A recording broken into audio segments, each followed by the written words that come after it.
derided Lord Chaitanya for being a sentimentalist.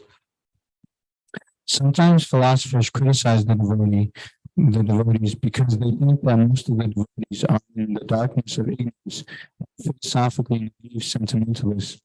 Actually, that is not the fact. They are very, very learned scholars who have put forward the philosophy of devotion. But even if a devotee does not take advantage of their literatures or of his spiritual master, if he is sincere in his devotional service, he is helped by Krishna himself within his heart. So the sincere devotee engaged in Krishna consciousness cannot be without knowledge. The only qualification is that one carry out devotional service in full Krishna consciousness. Modern philosophers think that without discriminating, one cannot have pure knowledge. For them, this answer is given by the Supreme Lord. Those who are engaged in pure devotional service, even though they be without sufficient education and even without sufficient knowledge of the Vedic principles, are still helped by the Supreme God, as stated in this verse. The Lord tells Arjuna that basically there is no possibility of understanding the Supreme Truth. The absolute truth, the supreme personality of Godhead, simply by speculating for the supreme truth, by speculating for the supreme truth is so great that it is not possible to understand him or to achieve him simply by making a mental effort. Man can go on speculating for several millions of years, and if he is not devoted, if he is not a lover of the supreme truth, he will never understand Krishna or the supreme truth. Only by devotional service is the supreme truth, Krishna, pleased, and by his inconceivable energy, he can reveal himself to the heart of the pure devotee. The pure devotee always has Krishna within his heart. Therefore, he is just like the sun that dissipates the darkness of ignorance. This is the special mercy rendered to the pure devotee by Krishna. This is the special mercy rendered to the pure devotee by Krishna. Due to the contamination of material association through many, many millions of births, one's heart is always covered with the dust of materialism. But engages in devotional service and constantly chants Hare Krishna, the dust quickly clears, and one is elevated to the platform of pure knowledge. The ultimate goal of Vishnu can be attained only by this chant and by devotional service, and not by mental speculation or argument. The pure devotee does not need to worry about the necessities of life. He need not be anxious because when he removes the darkness from his heart, everything is provided automatically by the Supreme Lord. He is pleased by the loving devotional service of the devotee. This is the essence of the Gita's teachings.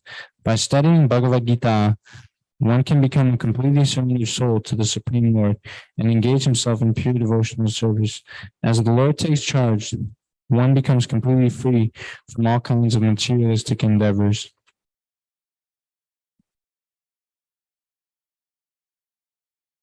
Thoughts, comments, questions? Yes. I like what Prabhupada was saying in the purport about how one simply can't understand Krishna by his mental speculation or his dry philosophical knowledge, because this isn't because what I'm noticing over the time that I'm using to study the Srimad Bhagavatam is that it's not a philosophy of dry facts, like hard, cold knowledge. I mean, it kind of is that, but it's more a philosophy of love more than it is of stone cold facts, word jugglery.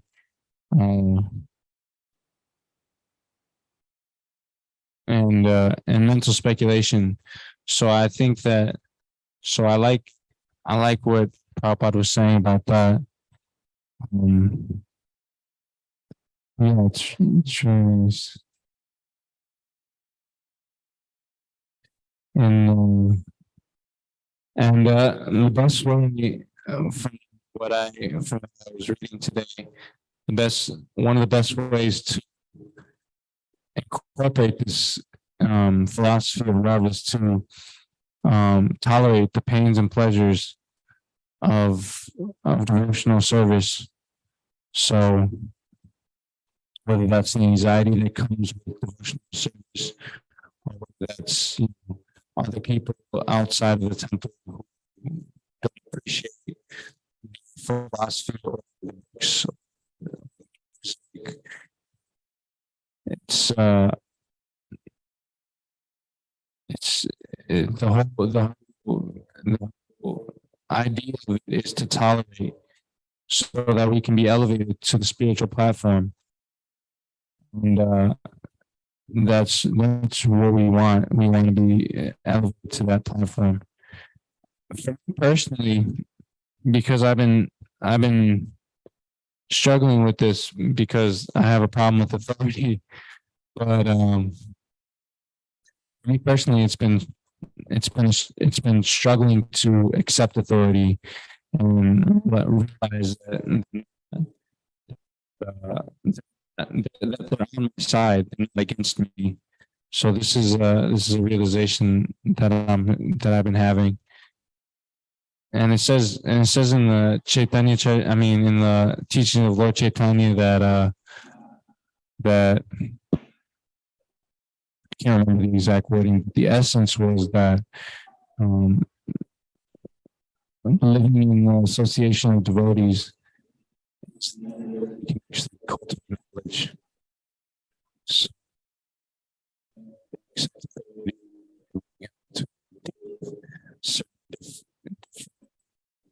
situations.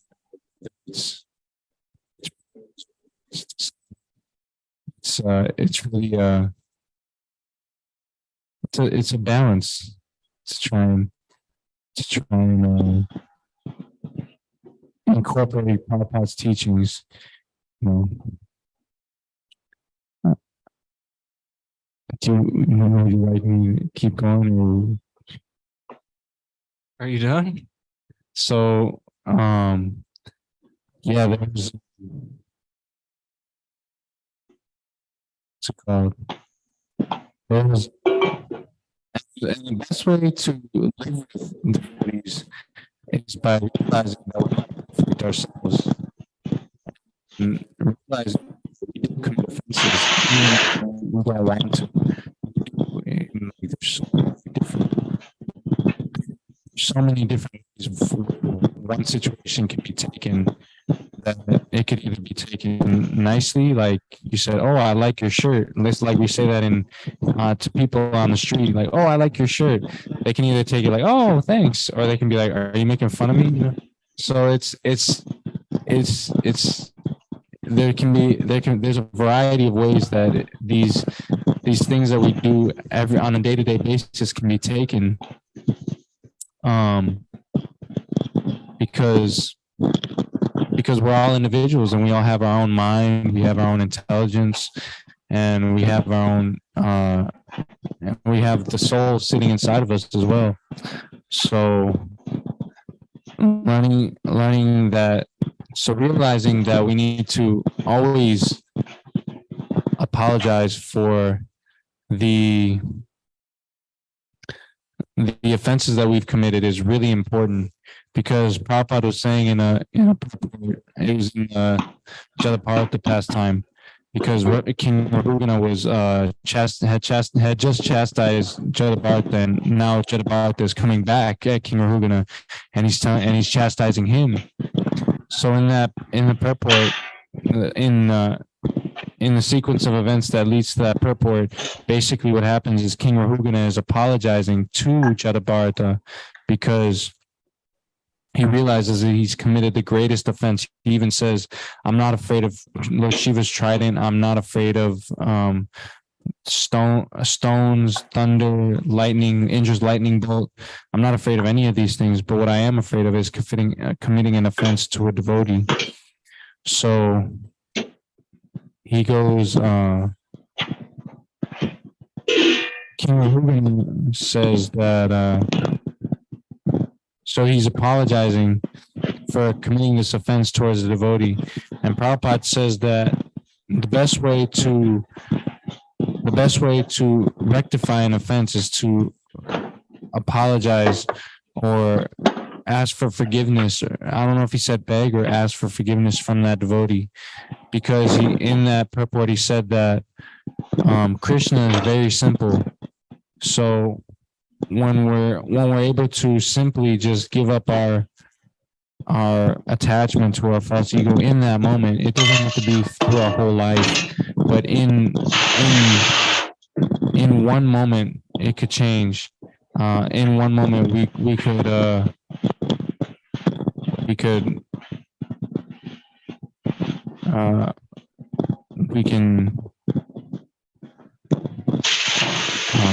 I lost my train of thought. We can, in that moment, we can change our destiny by being humble. That's what it means to be humble, is to apologize, even if you're not right. I remember Ari Siddhanta Prabhu, when he was here, he was telling me that when he was temple president, he needed to apologize for things that even though he didn't think he was wrong for, he would still have to apologize. And he was saying that basically it doesn't matter if you're right or you're wrong. It basically, what matters is the other person's feelings, how the other person feels after that certain interaction with you or with another person. So our emotional state and our mental state is what really counts. It's not whether we're right or we're wrong.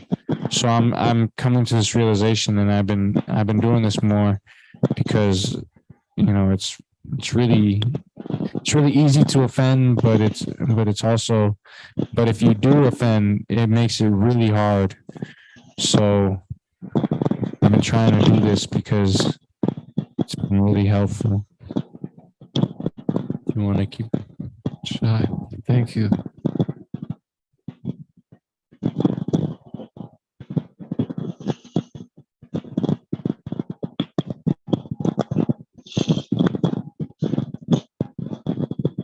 Hare Krishna. Thank you, Jagannath, for sharing your realizations. I had a question. Let's see, based on something that Srila Prabhupada said in the purport. He said here, the pure devotee does not have to worry about the necessities of life. He need not be anxious, because when he removes the darkness from his heart, everything is provided automatically by the Supreme Lord. For he is pleased by the loving devotional service of the devotee. So I was wondering, can we develop this ability to not worry, even though we're not pure devotees, and fully depend on Krishna? Or does that come after we fully depend on Krishna through serving him? Let's see. Because I have this tendency to worry, like, oh, okay. Like even thinking like in service, like I still have to take care of like my body. And is that seems like a worry, like, oh, is this body going to be able to do the service? And just things like that related to our services. Is my question making sense so far? So yeah, can you speak on this a little bit of like, how do we actually develop this, like the proper mentality for this and not be careless? So thank you.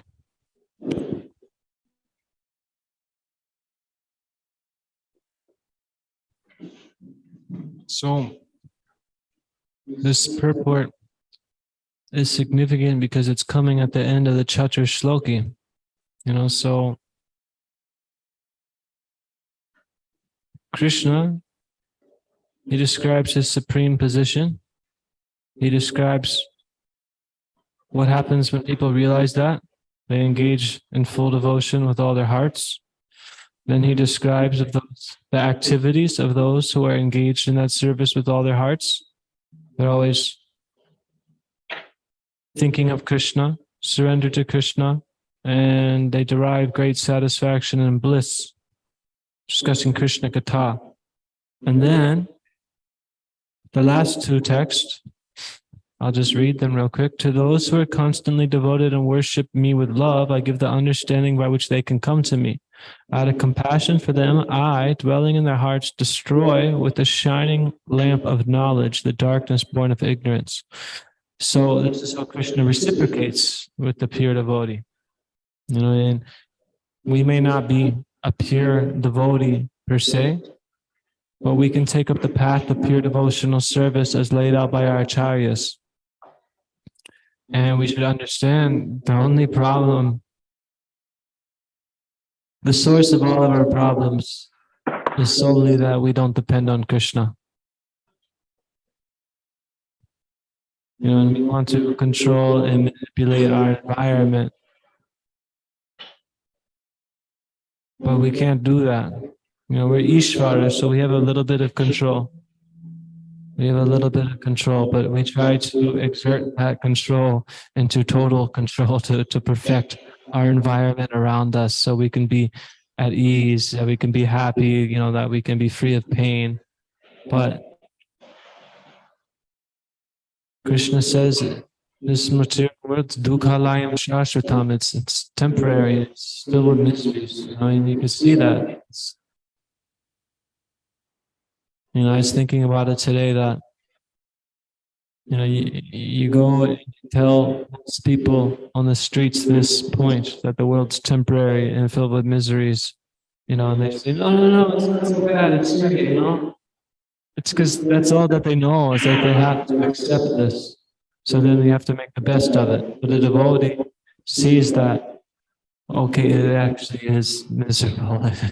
You know, it is filled with suffering. I mean, there's good times in it, but it is filled with suffering. So with the suffering, you know, comes anxiety, comes worry, comes doubt, insecurities, fears. But this is all because we're forgetting our real position. You know, I was reading in the 7th canto of the Bhagavad-gita, Prahlad Maharaj. He was discussing how when one merely endeavors for happiness, like material happiness, then that binds him to suffering, actually, because you're engaging in the world duality. You know, so the devotee, we're practicing because we're not pure. So we're practicing sadhana bhakti, and we're practicing to see everything in relation to Krishna. And learning, you know, slowly, but hopefully surely, that Krishna is our only source of shelter. You know, one practical example I give often that I learned, you know, I remember doing traveling Sankirtan, and we'd be in the van, and we wake up and we're chanting and doing our sadhana, and then it's time to go out. You know, I'm all, I don't want to go out today. I don't want to talk to people. Nobody's going to want to talk to me. You know, I don't feel at my best. And I'm okay, let me just go out there and do it. Let me do it for Krishna. And then I go out there, and then I meet a few people, and they're really cool. And it's like, oh, wow, this is awesome. Why did I not want to come out? This is amazing. This is the greatest thing ever. And then I go back, wake up the next day, do it all over again. And I say, I don't want to go. I don't want to do it. It's going to be miserable. And then I go out and do it again. And it's like, oh, this is actually amazing. People are awesome. So it's like that. You know, we get so stuck in our head with worries and doubts and anxiety, which leads to depression. But if we just go on putting Krishna in the center, doing our service, then Krishna generally showers mercy upon us. As he says in these 2 verses, he says, those who are constantly devoted and worship me with love, I give the understanding by which they can come to me. You know, we all have our own conditioned nature. You know, I could speak about my conditioned nature because I know so much about it. But a better example is Sudama Brahmana, right? He went to see Krishna to ask for some wealth. His wife wanted him to ask for wealth at least, and he brought a handful of chip rice, poha. So he didn't even ask Krishna for anything. You know, he was so just blessed by Krishna's association that he didn't want to trouble Krishna. He didn't want to ask. But then when he returned, so much wealth, so much opulence. And the acharyas, they described this, that Sudama was actually attached to being poor. So Krishna gave him this to free him from his conditioned nature. So we have our own conditioned nature, and if we go on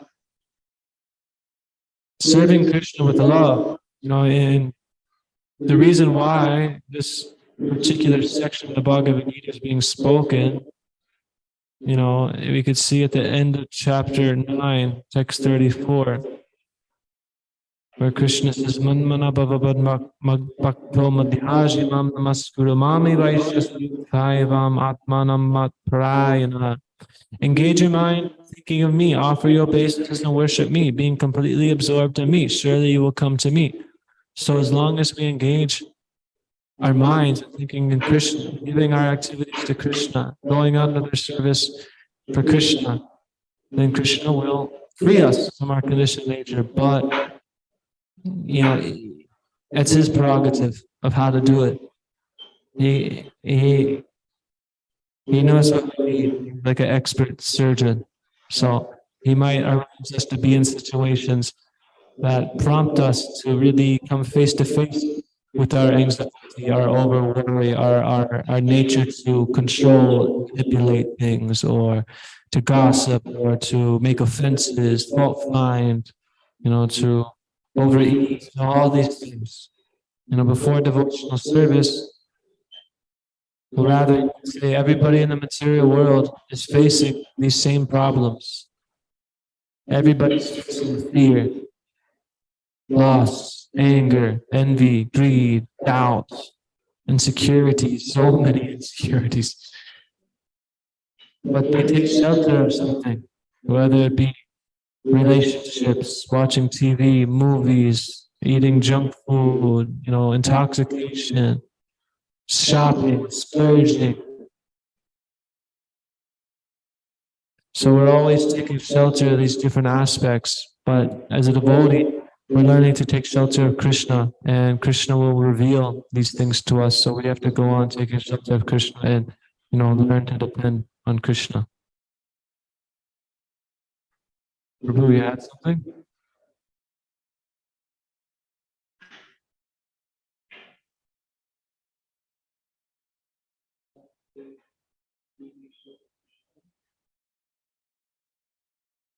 Prasadam? Jai. Yeah, I mean, we should take shelter of prasadam. We prepare nice foodstuffs and offer it to the Lord, and the Lord accepts it. So therefore, we should take shelter of it. But at the same time, taking shelter of prasadam doesn't mean overindulging.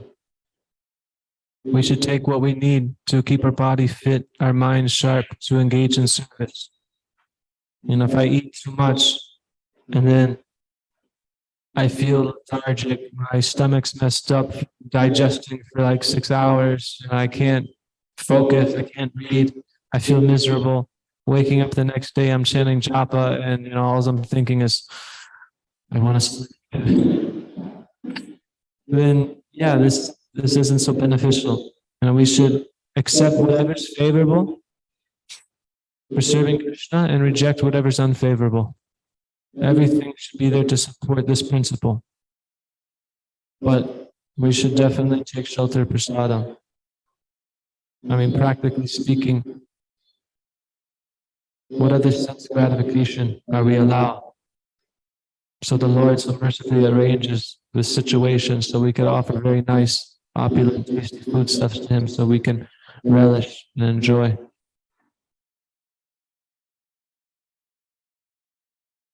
Yes, Mogadar. Can I share some reflections? So we're speaking about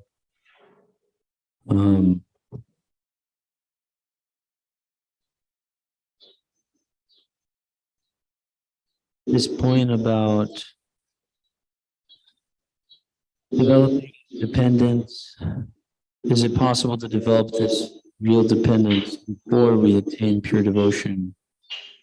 And I've been thinking about this, that because I heard recently that Lord Kapila Dev describes in the third canto of Bhagavatam that there's actually 81 categories of devotional service. 81.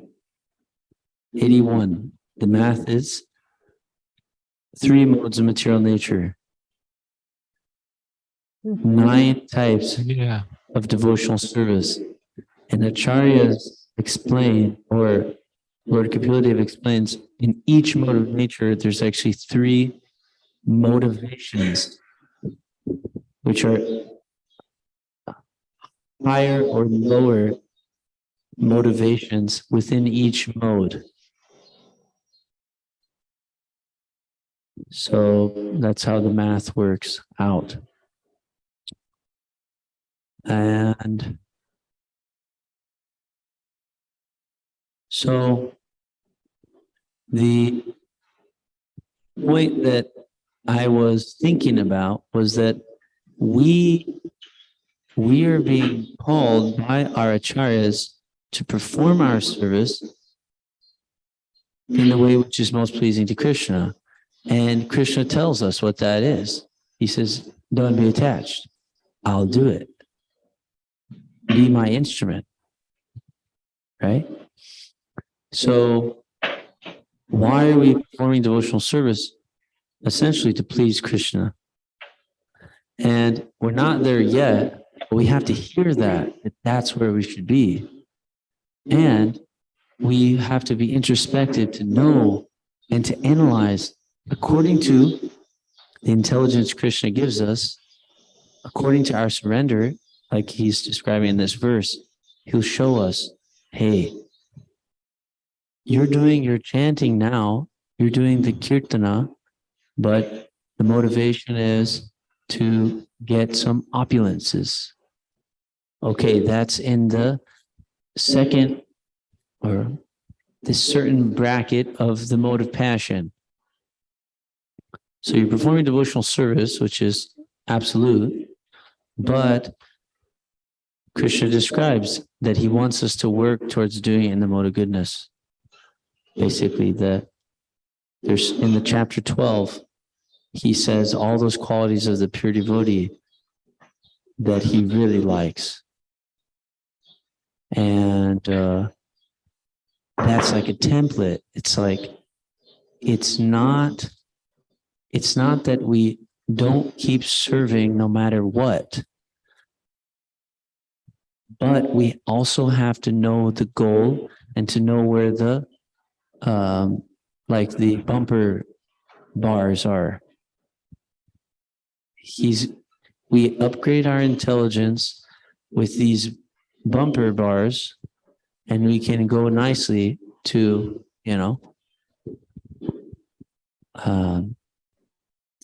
what is it? Get the strike, just pure devotional service.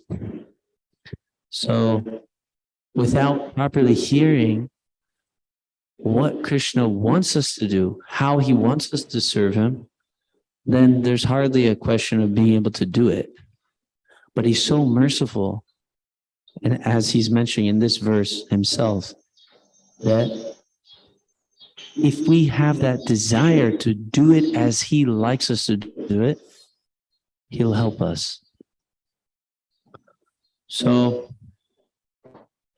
we try our best to do it purely, which means that it's not like we can jump instantaneously. It's not like a flip of a switch. But sometimes we do have to remind ourselves and check our mind from dwelling on the sense objects while we perform our service. So I'm doing my service, and actually I'm meditating on the fame that I'm going to receive for my service. So actually there's a fruit of contamination that I'm actually cultivating simultaneously. Hmm. So these words, this intelligence from Gita is meant to, we have to catch ourselves and say, no, no, no. Holy name, Lord's holy form, Lord's holy service. And we be attentive to the service for our own purification. And as Jagannath is pointing out, the humility. Because if we think we're super pure and we're fine, then we won't be able to check ourselves and go deeper. But according to the acharyas, there's no end to this ocean. They always dive repeatedly, again and again, in this ocean of devotional service. So those are some thoughts that I was having. And as far as the worry is, one thing that kind of clicked for me is that worry, anxiety is usually coming from not being in the moment, not being present to the service that Krishna has given me right now. I'm trying to do other things. I'm trying to consider other things going in the future. And that means when my mind gets too hot, like the mind, especially sometimes depending on how we acted, mind gets very hot and it just speeds up so fast. And it's saying, what about this? What about this? What about this? And we're trying to chant our japa and the mind is going 500,000 miles an hour. So we have to cool the mind down and simplify. We're just trying to please Krishna. And Krishna is so kind. He says, just hear my holy names. Just do this simple service. I like that, simple. Krishna is very simple. He doesn't make it hard. Lord Chaitanya Mahaprabhu says, chant. So anyway, these were some thoughts that staying in the moment and using Krishna's words to upgrade our intelligence, to guide our mind from meditating on the subtle sense objects, and that will help us go smoothly towards pure devotional service. And Krishna will help the whole way. Thank you so much. I'm thinking about this worries, incessantly worries about nothing, actually. I mean, mundane things, the body, my sleep, how am I going to live my day? What am I going to do? It might be somewhat connected to service, but usually, because it's not directed, focused with Krishna purely in the center, then it creates misery for us because actually we're worried about our own well-being in like parallel to Krishna's service. So I'm going to do Krishna's service, but what about me? What about me? What about me? Practically, what Magadari said's perfect. One could elaborate on this tenfold, but it can be hard when you're in that moment and somebody just says, hey, just live in the moment. I remember, one time, practically, I had a whole piece of paper, like a notebook paper, and I just wrote down everything I worry about, everything that comes to my mind when I'm at Mangalarti, when I'm chanting japa, all these things, just to like get it out. And then I see it here, and it's like laughable because there's so much nonsense going on in the mind. And then after that, it was like a release, It's not good to dwell on these things too much because you can get very lost in that when the cure is actually devotional service. But when Mogadari was speaking, he actually reminded me that your question, I actually asked my Guru Maharaj this question, but in different words in light of the Shikshashtakam. The last verse, Lord Chaitanya, he says, make me brokenhearted. You could trample me by your, I'm butchering it all, but I hope everybody knows what I'm referring to. You can make me brokenhearted. You cannot appear before me. You can trample me, whatever. But, my love for you will continue. I will keep serving you. I'm butchering it again, but so I asked him this because I was really meditating on it one day about, I remember before I read the Bhagavad-gita and came to devotional service, I met somebody who was really God conscious. He wasn't a devotee of Krishna per se, but he helped me a lot on my path. And he just painted this picture of kind of standing on a cliff, and there's like nowhere to go, and jumping off the cliff and you grow wings. Or I've also heard people use the same analogy. You jump off this cliff, and then all of a sudden this bridge appears, which is it's described as faith of God.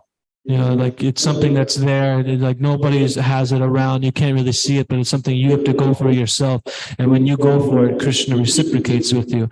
So then he shows you the path, which is exactly what's being said here. So then I had this in my mind about, okay, so how can I just fully just let go and surrender and depend on Krishna, like Lord Chaitanya is saying in this Shikshashtakam. And he basically said that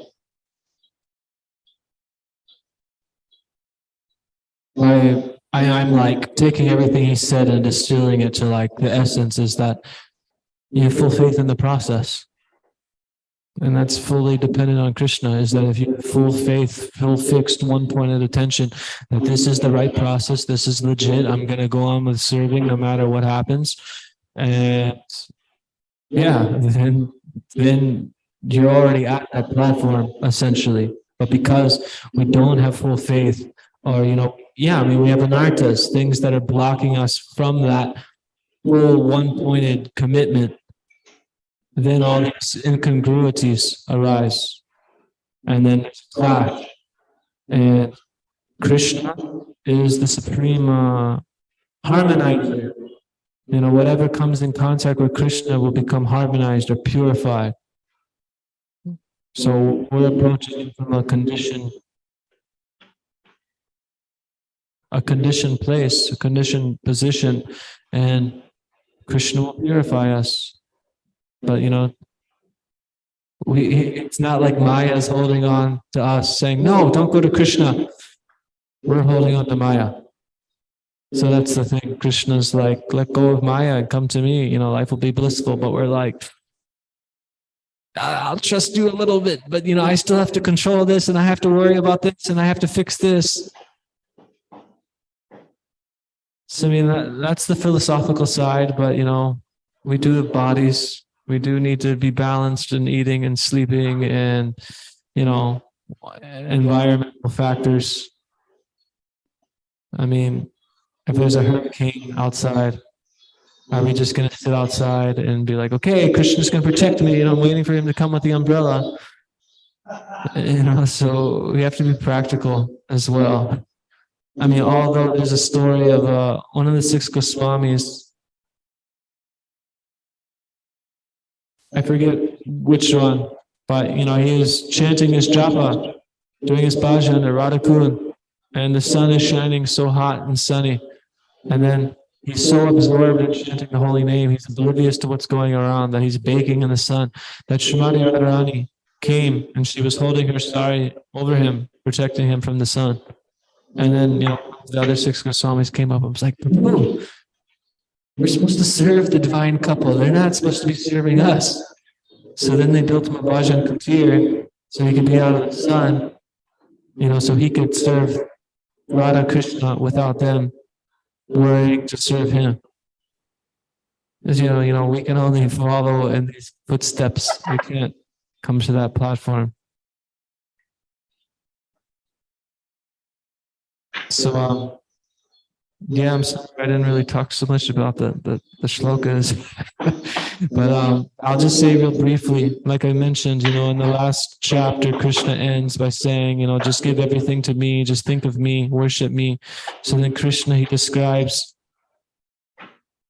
that nobody knows this knowledge, not the demigods, not anybody, but who knows this, who's free from sins. Only him, he's free from sins. And then Krishna speaks this Chatur Shloki, which is the essence. And Arjuna actually starts, he accepts Krishna's supremacy in full after Krishna's statement of this Chatur Shloki. And it's actually the first time Arjuna has spoke in quite a while, I believe, since like the middle of chapter 8. So he just kind of got his mind blown, you could say, and was just like, all right, I accept everything. All the great sages, Narada, Sita, Devala, they're all saying this. And then there's one point I wanted to mention, which I found really interesting. It was in relation to text 18. So Arjuna's in text 16, he says, please tell me in detail of your divine powers by which you pervade all these worlds. And then he says in the next text, how should I meditate on you?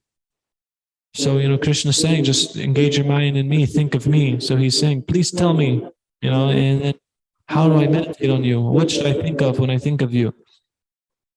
And in text 18, he says, tell me in detail, O Janardana, of your mighty potencies and glories, for I never tire of hearing your ambrosial words. So I was reading this earlier, and it says, Srila Vishwanath Chakravarti Thakur, he describes an objection that could be raised by Krishna. He's supposing Krishna could say like this, but haven't I already said that all things are my opulent expansions in my statement, I am the source of all things? And haven't I already described devotional service in my words? Understanding this, the wise worship me. He's talking about this Aham Sarvasya Prabhavo shloka. And then he says, Arjuna responds by saying, O Janardana, sweet nectar of your instructions, you are generating me and agreed to hear, thus agitating me and impelling me to beg for more. What else then can I do but beg? While imbibing the nectar of Krishna's instruction, Arjuna's ears are acquiring the ability to taste as if they were tongues. So then in the next text, Krishna is very pleased. And he says, yes, I will tell you my splendorous manifestations. And Vishwanath Chakravarti Thakur actually quotes on the word that he used, specifically hanta, which is like agreeing yes, but in a very like sweet, affectionate, like pleased way of saying like, yes, So it's nice because he's asking him to describe his potencies. And Krishna could say, oh, I already told you this. But Arjuna is really saying that, I never tire. I want to hear more. I want to hear more. Like, please give me more. So then Krishna goes on for the whole rest of the chapter, essentially describing all of his different opulences for, representations of his opulences in this material world to give us a better idea of how we could meditate on him and see him always. So thank you, everybody, for participating. Thank you for listening. Thank you for coming. Bhagavad-gita ki jai. Srila Prabhupada ki jai. Shri Shri Gauranga ki jai. Vanchakapatarubhyascha kripas Vachapatitanam Pavanebhyo Vaishnavebhyo Namo Namaha.